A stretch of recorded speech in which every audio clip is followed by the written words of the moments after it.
Hey everyone, Technomentor here with a video for you guys. In today's video, I'm going to show you how to enable live translation in your iPhone messages on iOS 26. So let's get started.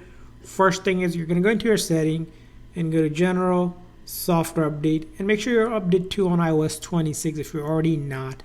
So you're going to go ahead and update to this version. Now once you update to that version, simply open up a message. Now, with translation, each conversation can be translated into a different language. So for a conversation, I'll select, for example, this one here. And if I want to basically have this feature enabled, I'll tap on the contact name. And then I'll see an option right here that will say automatically translate. If I haven't set that, all you're going to do is turn that toggle on. And then you can select the language it detects or choose any of these languages that are available to translate. Chinese, French, German, Italian, Japanese, Korean, and Portuguese. So these are supported languages currently.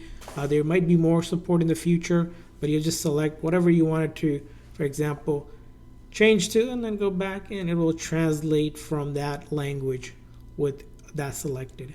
So that's how you do it. I hope this video was helpful. So please consider a like and subscribe button for more tips and tricks. We'll see you guys next time.